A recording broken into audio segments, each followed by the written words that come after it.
सभी भाजपा के कार्यकर्ताओं की जीत है और ये जीत प्रधानमंत्री मोदी जी, हमारे अमित शाह जी, नड्डा जी, हमारे मुख्यमंत्री श्री नीतीश कुमार जी की जीत है।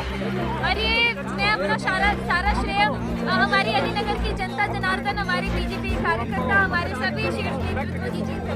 अब विधायक बनने जा रही है, कितनी खुशी हो रही है? बहुत खुशी है, बहुत खुशी है। अब तैयारी है कि आगे 5 साल क्या करेंगे आगे का भ्रष्टाचार महत्वपूर्ण मुद्दा रहेगा, कैसे रखेंगे? मैं अपने अलीनगर विधानसभा को कैसे आदर्श के रूप में सबसे ऊपर लेकर के जाऊं और लोगों को हर एक सुख सुविधा जो हमारी पार्टी का मैनिफेस्टो है वो घर घर तक पहुंचाएं, सबको इसका लाभ मिले, इसमें मैं पूरी तरीके से जीरो टॉलरेंस रहेगा, जीरो चलिए आगे बढ़ते हैं।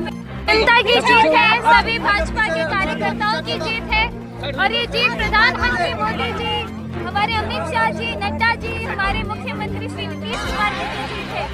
और ये मैं अपना सारा श्रेय हमारी अलीनगर की जनता जनार्दन, हमारे बीजेपी कार्यकर्ता, हमारे सभी शीर्ष नेतृत्व की जीत है। अब विधायक बनने जा रही है, कितनी खुशी हो रही है? विधायक बनने जा रही है। बहुत खुशी है, बहुत खुशी है। अब तैयारी है कि आगे 5 साल क्या करेंगे आगे का भ्रष्टाचार महत्वपूर्ण मुद्दा रहेगा, कैसे रखेंगे? मैं अपने अलीनगर विधानसभा को कैसे आदर्श के रूप में सबसे ऊपर लेकर के जाऊं और लोगों को हर एक सुख सुविधा जो हमारी पार्टी का मैनिफेस्टो है वो घर घर तक पहुंचाएं, सबको इसका लाभ मिले, इसमें मैं पूरी तरीके से जीरो टॉलरेंस रहेगा, जीरो चलिए आगे बढ़ते हैं।